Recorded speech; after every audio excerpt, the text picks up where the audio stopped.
All right. Okay. Hello, everybody. My name is Lutz, Hamel, and I actually got a slide about me. So I call myself a recreational instrument builder. I build and restore about a handful of instruments, every year. Lutz, a little louder, please. A little bit louder. Maybe I should use the microphone. And there's some of my projects over there. I build new violins, but I also restore old instruments. The banjo and the guitar are both from the late 1800s. Instruments that I restored. There you go.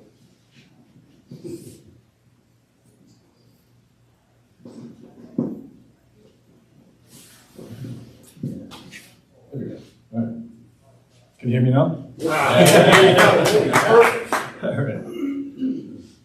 And but mostly I build fiddles, and I got some trivia up there. I built fiddles under the name Hamel. And if you go buy me a beer sometime, I'll tell you why. And if I also sell my instruments if they're not commissioned, and I tend to sell them on a website called reverb.com. If you're interested in music instruments, it's a great site. There are new instruments there, but it also has a lot of used instruments. So it's actually a really nice site if you're looking for instruments or interested in instruments. So what I wanted to talk about is just small planes, and I brought the smallest one I own with me. It's this. Because I think not a lot of people have seen these things and maybe don't find it perhaps strange that they're useful. But it turns out that for instrument building, they're almost essential, because some of the things that we do is so intricate and so you need such tight tolerances that any larger tool would actually just take too much wood off, right? So I've got just to show you that it's not a complete niche, that most of the major tool makers actually have offerings in that space. So I've got a couple of them up there. So up on the top left is what's called the scroll tail plane. And I've got my own version here. It's about this size here. And for most folks who use those, use it to either do specialty work or to plane in very tight spaces where like a block plane can't really get to.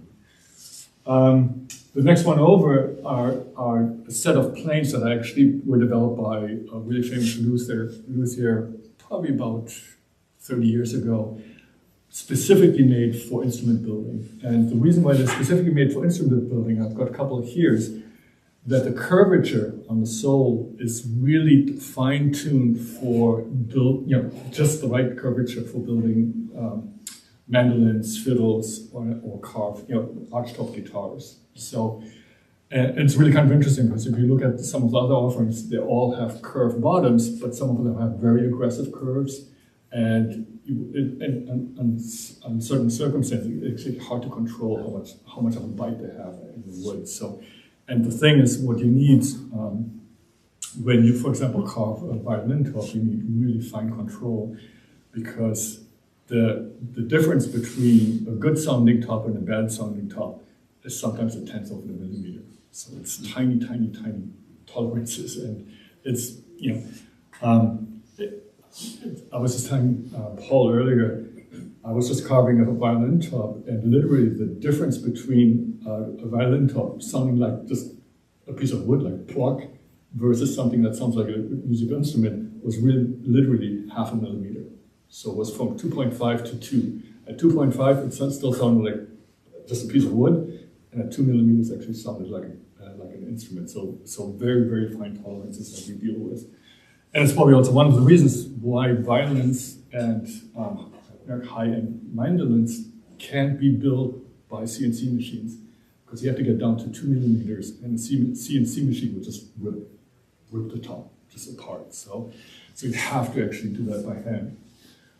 The bottom right is an offering by Veritas, and I got one here if you want to take a look at this. One of the nice things about their offering is that it has this palm rest. So if you do a lot of carving, that actually is really quite nice because your fingers eventually will just get really tired when you carve with these things. And then the bottom left is actually an offering from Lee Nielsen. They actually offer, this is actually also Lee Nielsen. They actually offer a violin, they call it the violin maker's plane. So it's, you can see that the scale of it is probably like 2 inches long or something like that. But really nice. So for this talk, I thought I sort of searched out some folks who actually use these small planes today actively. And so for furniture makers, I found Paul Seller actually uses this to do sort of specialty carving in his furniture. You can see that here on this chair, he actually uses these small planes to do the covings on the chair, as well as planing the seat part of the chair. One other thing that I wanted to point out is most of the small sort of planes have this double convex sole, which makes them very versatile in terms of carving and so on, but it also makes it really difficult to, first of all, set them up and also sharpen the blade, because the blade itself actually has like a rounded edge at the bottom. So it's sort of almost like if you have ever sharpened a gouge, you kind of have to just kind of feel it and sharpen it that way.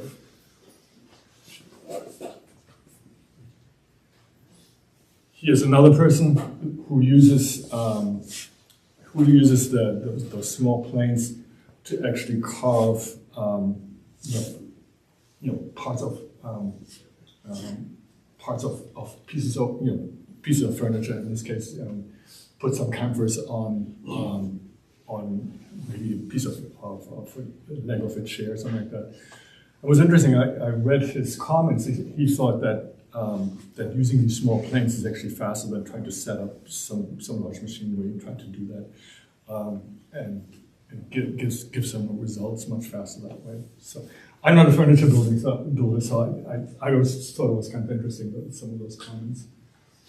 And here's another furniture builder, Alan Breed, who basically says, I need those small planes to be able to plane in places where a block plane or anything like that can't really reach. So his comment was he uses his Kunz scroll tail plane to actually plane in these spots that are really hard to reach.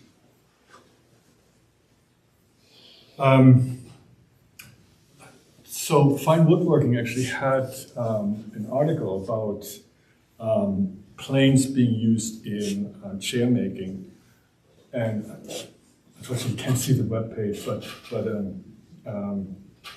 if you search online, you see it's actually an excerpt. The article is an excerpt from a book that was written by one of the editors from Fine Woodworking, I think. And you can see that, again, you can sort of see this typical double convex sole of it, so that you can really get a nice grip in terms of carving. Or if you're really interested in carving like a bowl-like thing for the seat or something like that, it allows you really to do that. And interesting enough, so all the early kind of small planes, they were all made out of wood. And I think I had a conversation earlier. Wood Stradivarius have used one of these planes. Yes, but probably like that, probably made out of wood rather than cast metal or cast bronze, I guess in this case. You're not saying that the blade is wood. No. The body. Yeah. Because today's, most of the what you buy today, most of the planes are cast metal.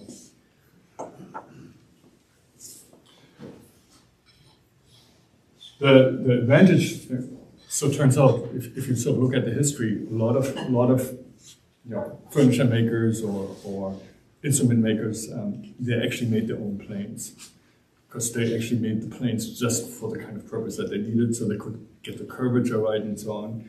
And that's really the advantage of having wooden planes, because you can just build the plane that you need for a particular job. So then I looked into model making, toy and model making, and I couldn't really find anybody who sort of published what they did or so.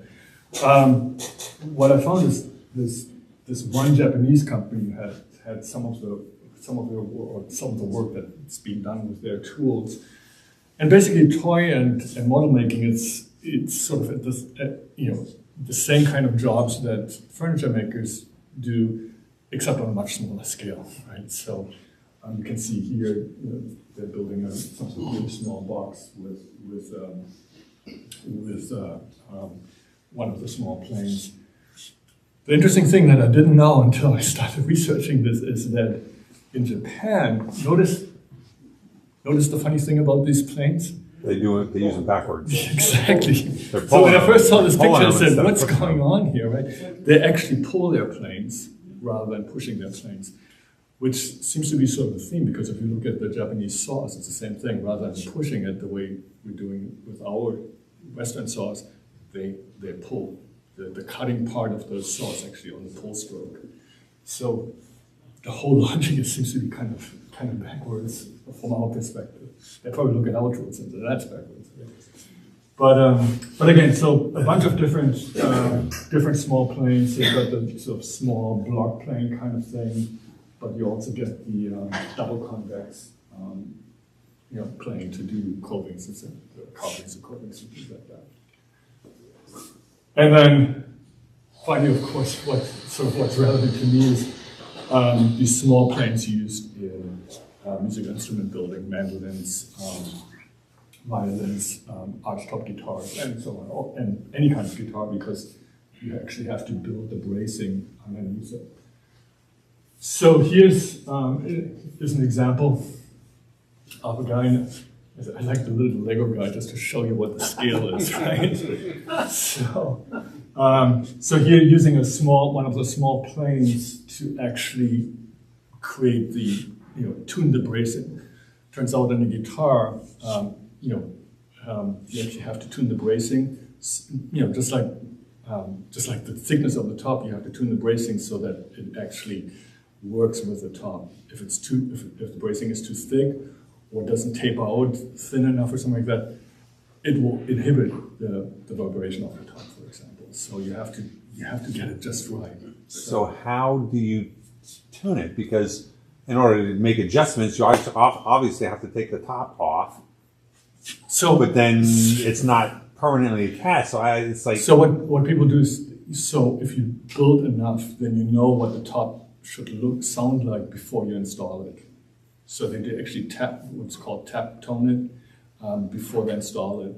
And so if you're an experienced maker, you can actually lift the top out with the bracing installed. You can tap it at certain spots, and if it gives you the right sound, then you're done. If it doesn't, you have some more work to do. Similar to what I said before. So for example, this top is way too thick, and you can hear it. It doesn't, at least for my ears, it doesn't vibrate the way it ought to. It still has that really stiff sort of just plank sound. So a guitar maker does the same thing with the bracing. They install the bracing and they do this, and they say, well, not quite there yet. And they start shaving off bits and pieces of the bracing until they've. How do you have the top's got to be actually attached? So you've got to take it on and off, on and off, on and off. This is where the experience comes in. So an experienced maker will say, they tap it and they say, that's the sound I want, and I know it will sound good when I install it. And that's just the experience. You probably build a couple of guitars where you say, that sounds good, install it. Yeah, not so much, right? So you do a couple of those, and at some point you know what needs to happen. So that's why it takes a couple of years to really get I'm good at it. Yeah, because you have to develop that feeling that you know what will sound good essentially. But again, because the tolerances are so tight that you can't use a big plane, or you can't go in with a gouge or something like that. You take off way too much wood, and the problem, as we all know, once you take off the wood, you can't put it back, right? So you want to slowly approach the place where it sounds best, right? And so these small planes will give you that control, because you can set them up to literally take like a tenth of a millimeter off at a time, or even less. So this is bracing for guitar tops, carving of a mandolin bottom. In this case, the outside.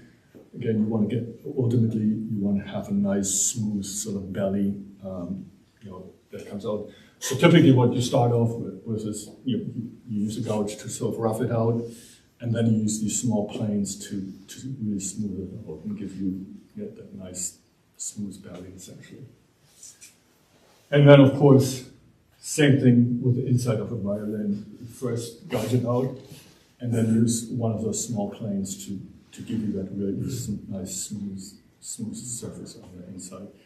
And the trick, of course, here is you have to get it just right. You get it right to the right thickness, so that. So what happens is spruce is really interesting. So the tops are spruce. So spruce, if it's thicker than 2 millimeters, it just sounds like a block of wood. So 2 millimeters, it just has the right sort of strength, whatever ratio, where it actually sounds good. If you go below 2 millimeters, it turns basically into a piece of paper or something like that. It doesn't have any stiffness to it anymore. And when it doesn't have any stiffness to it anymore, it doesn't produce any good sound. It sounds like wet paper, essentially. So it flops around or something like that. So again, the point being is that you have to get to that point, that sweet spot, and getting to that sweet spot again, it's you're talking about tens of millimeters at a time. Yes? So when you first start this, is there some particular grain pattern that you're looking to develop that you use, the one that you start with? Grain? Yeah, are you looking at anything to pick out a piece of wood to start with? So for violin tops, typically, or any instrument top, you want tight grain lines, fairly tight grain lines, because I guess the theory is that that gives you the high stiffness versus weight kind of ratio, right? Although you can, again, because you're doing it by hand, so the nice thing is with a tight grain, you can get very thin. You can go very thin and still get stiffness. If you get wider grain, you kind of have to compensate, leaving it a little thicker, and you still get the good sound. And I mean, you're talking about milligrams or grams of difference, right, in terms of weight. So it's the ideal thing is as tight grained as possible, but it's not that critical, as long as you are aware as you carve that you carve to the optimal sound, essentially. Yeah.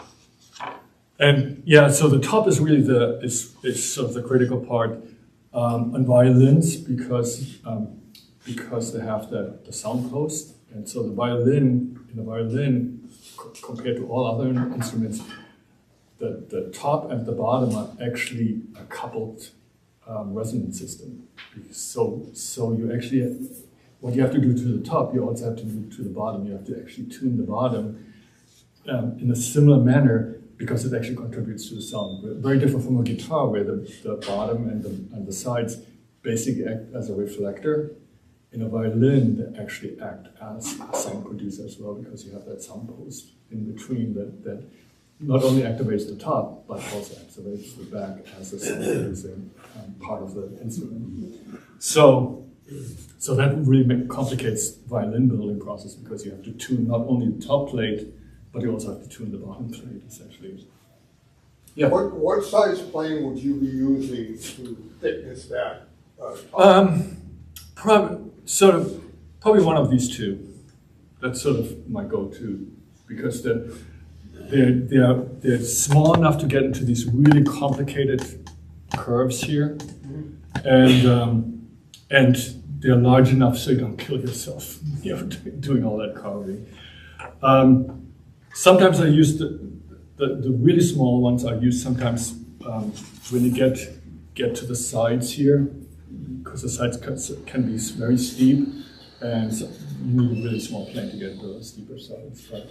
But usually I use one of these two usually. So. This one I use initially if I when I first want to do sort of I'm done with the gouge and I want to just take some wood off.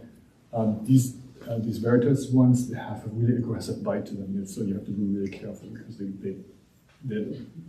allow you to take a lot of wood off at one stroke. So you have to just be careful. Let's see.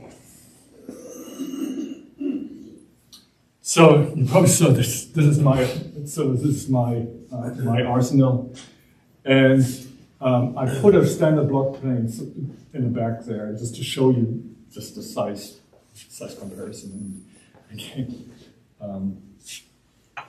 Lutz, do you use scrapers a lot? I do. So it usually goes gouge, plane, scraper. So because even with these small planes, they still leave plane marks. Especially when you use them for carving.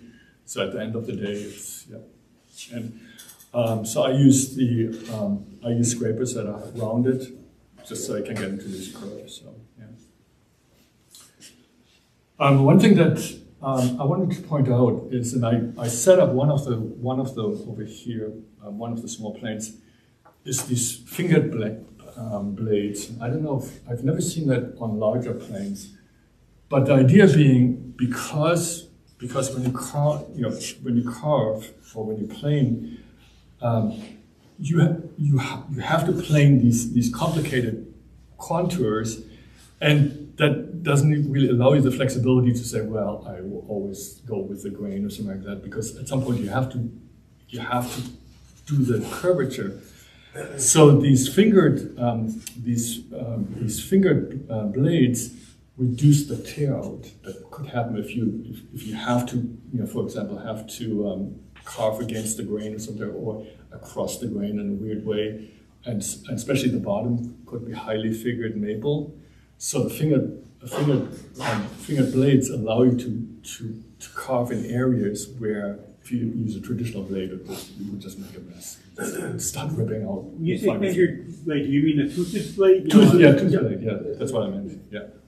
So do you know if people use them on regular? We use toothed blades, but not for planing and woodworking. The most common use is to rough a surface for gluing. Oh, okay. For veneering, maybe. Veneering, yeah. So we use it to actually do the carving, because we are faced with this problem that we have to do these curvatures, and we might be on highly figured wood, or we have the curvatures in such a way that I have to plane against the grain or something like that. So that reduces tear out doing that. I have a question about the process of building and tuning as you build. It seems as though you would want to design an instrument for a particular musician, and do you ever get involved with them sort of helping you zero in on a particular sound? Because I have an aunt who's a cellist. What's that? I have an aunt who's a cellist. Okay. She has two or three cellos, and I won't even talk about the bows. They're worth more than children to her. Yeah. And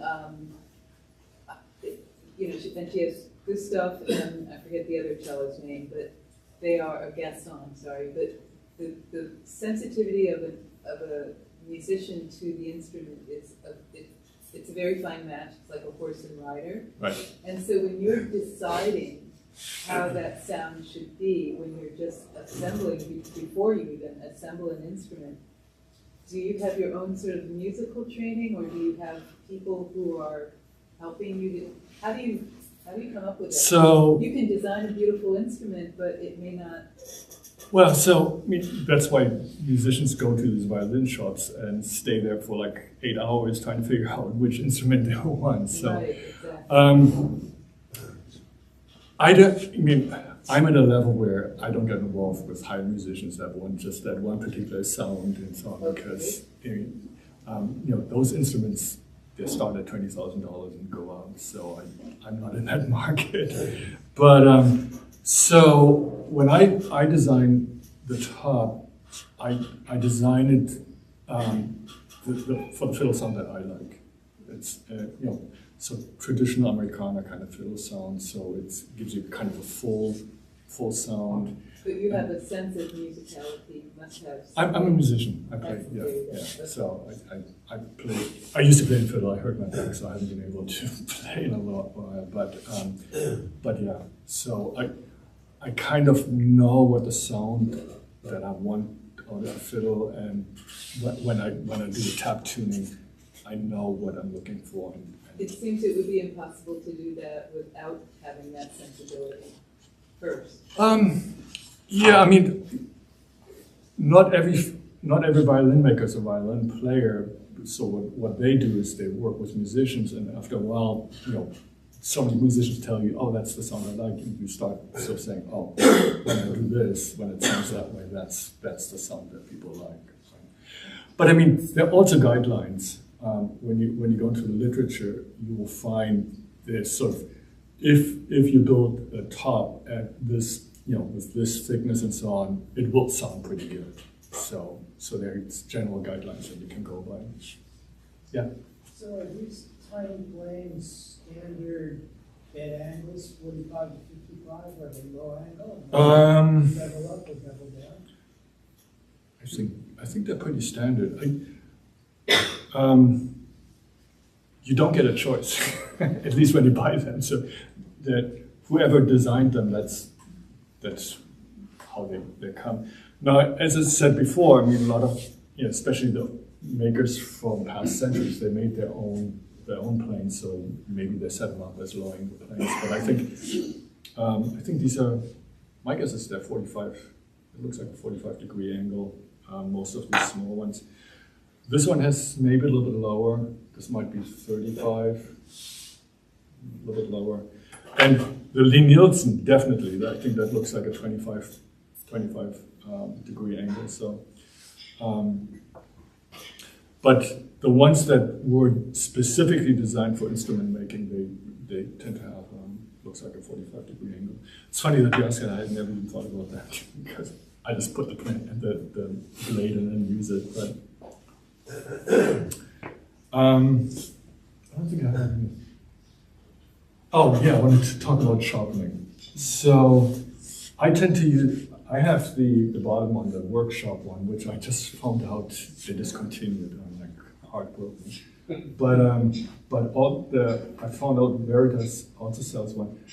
I like the spinning disc because it gives you a lot of room because as I said before, this is like almost sharpening like a gouge, where you have to kind of work by hand, trying to sharpen these things. So the spinning disc gives you sort of enough room to actually work on this. And also what I like is compared to sharpening stones that rotate. So it's sandpaper mounted on glass. So you don't develop any grooves on this. So as you sharpen, once the sandpaper is worn out, you just take it off and put a new one on, and you don't have this problem with like developing grooves and so on that could start to distort your edge or something like that. So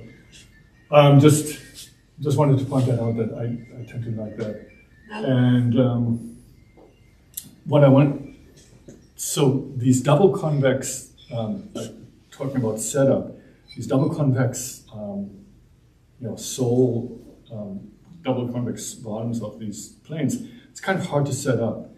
So what I tend to do is I tend to set it down in such a way that the slot, the opening, the mouse, is sort of right firm on the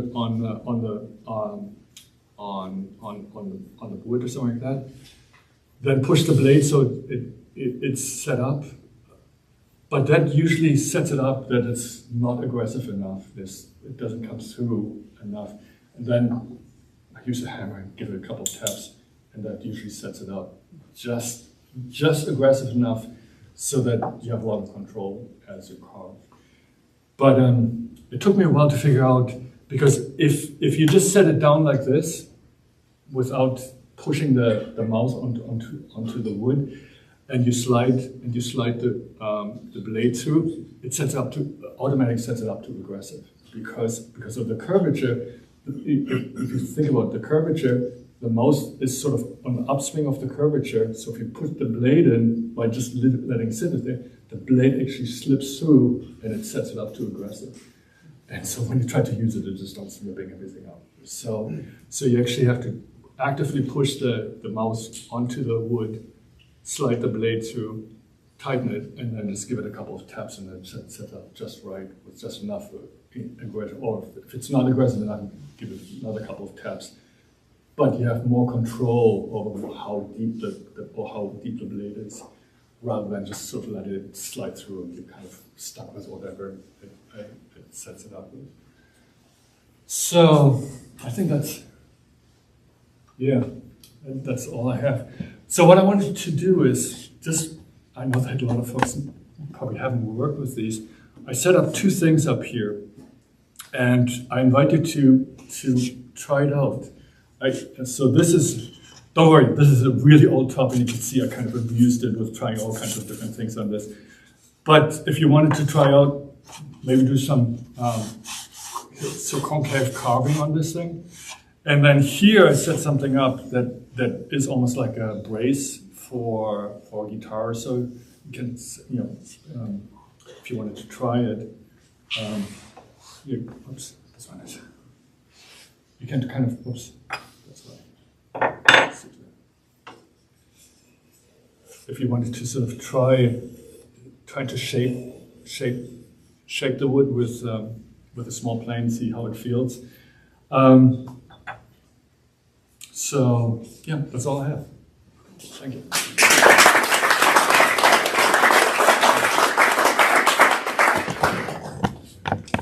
How long have you been doing this? About 15 years now. And were you a musician first, and then you? Yes. Yeah. So when I didn't want to go out late at night anymore and play music, I started building the instruments. How many fiddles did you make before you were really happy with one? Probably about 10. Wow. So the first one was a disaster, and then the second one we learned a little bit better, a little bit more, and so and then so yeah, I think I have enough experience on that every step. I know exactly what I want to do and how to execute it. Did you have a mentor, or you just self-taught? The instrument building is completely self-taught. I mean, I took some woodworking classes when I first got started, but I mean, we're in the age of YouTube and stuff, and so all that stuff is online. So there's some great instructional videos out there that pretty much get used for everything. So.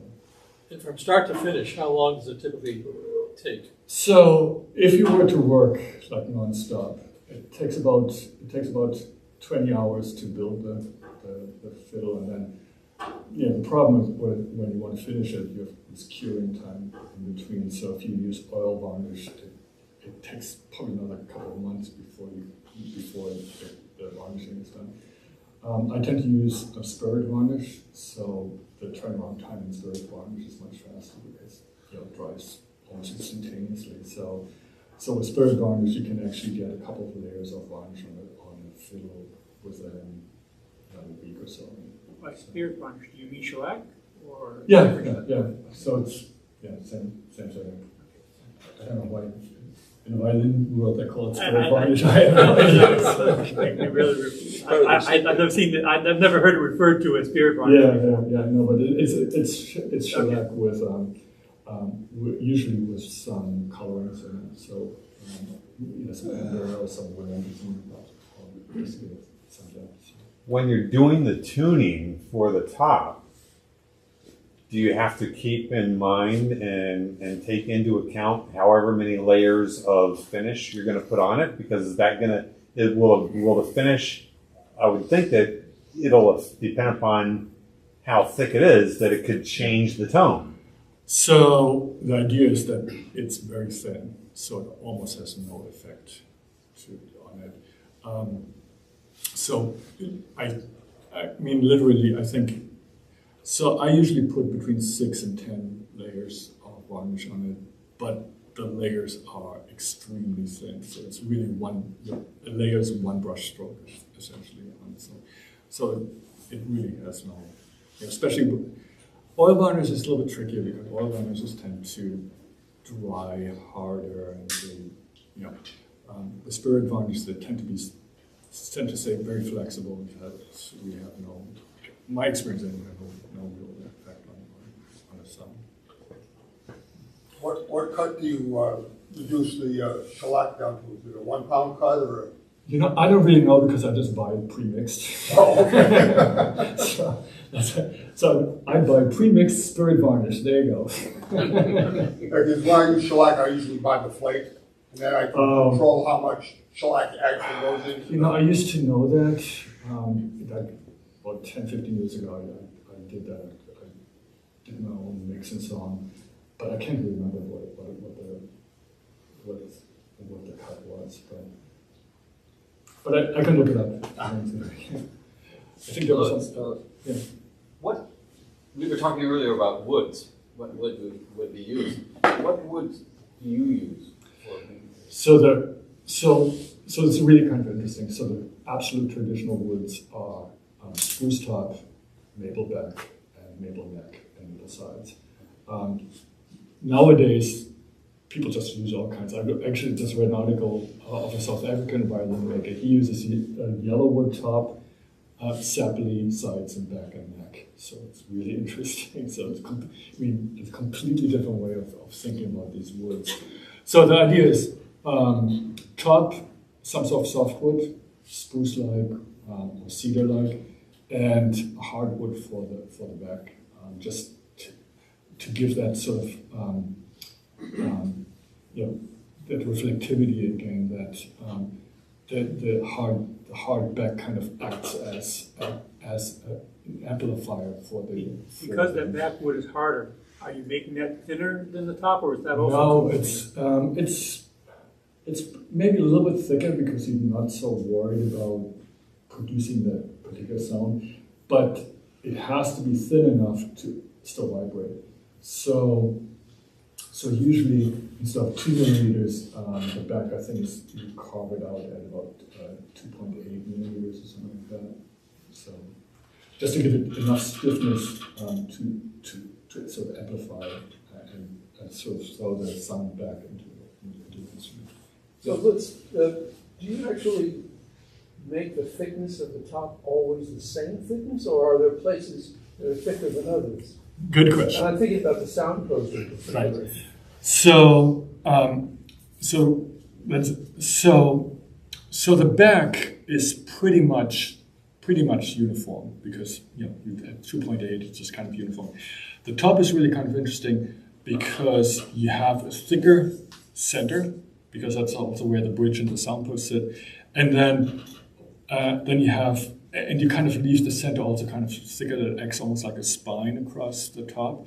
And then these spots is where you really thin it out. And it's really interesting. If you don't thin these out enough, that you get that effect that if you don't thin out enough, you do this and it sounds like just like a piece of wood. It doesn't sound like an instrument. So and the difference is about 0.5 millimeter. So on the sides is about 2 millimeters. In the middle, between 2.5 and 3 millimeters. So it's not a tremendous difference, but as said before, in spruce, 1 millimeter makes a huge difference in terms of. Do you measure that thickness with a caliper or a micrometer or? Yeah, I have, so, because you have to go into this, you get these thickness meters. I don't know if you've seen that. Listen, you kind of put it like that. So, yeah. I'm sorry, I have the same question, but a different one. So is that caliper have a dial indicator on it, so you can slide it around? Right. Exactly. Yeah. So basically, it's it has a sensor that's connected to the dial, and that as you slide it along, it will just tell you what's going on. You have to be as careful with the dimensions when you're doing the neck and the scroll. Not necessarily. Not really, because they don't really have any sonic properties. With the neck, at least, so where the hand touches it, you just have to be careful. It has to be ergonomic. So it can't be too thick, can't be too thin, because if it's too thin, it gets hard to grasp it. If it's too thick, it also is uncomfortable for the player. So it has to feel good. It's really important. With the guitar, are the tolerances really tight for where you place the frets? Oh, yeah, on the guitar, yeah. It's actually extremely sensitive. I didn't know, like, tenths of a millimeter can, especially in the higher notes, could make all the world difference of having a good sounding instrument. It's an instrument that sounds really terrible.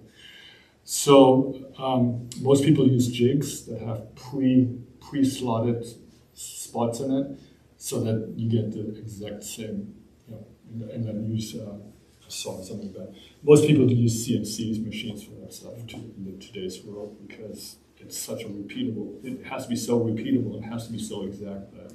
For a high-end guitar, what are the frets made out of? Is that a piece of ebony or? Actually, I don't really know what it's. Does anybody know? I don't really know what it. Oh no! But you're talking about the frets, right? The actual metal part. These are stainless steel. No, he's talking about the fretboard. Oh, the fretboard. Yeah, that's. The fingerboard. That's It could be any. It's really any hardwood. Yeah. Because the problem is you don't want it to be soft wood, because when you play the guitar, especially a steel string guitar, you usually push the string down to the wood. So if it's a soft wood, eventually you start grooving it. Dent the frets. You're going to dent them. Well, no, the frets themselves are metal, right? But we're talking about the fretboard, right? Oh, the spread between. Right. Oh, okay. I thought you were talking about the frets themselves. They're not steel, because that would be too hard. Is it nickel? Yeah. Either it's nickel or some sort of brass alloy or something like that. It's something, because when you look at it, it's very flexible and malleable, and actually on old instruments you can start to see they actually start to get grooved. They start to wear away when you play a lot. So. Well, it's 9 o'clock, and Lutz has invited people to come up and play with the toys, so please do. If anybody needs to do membership,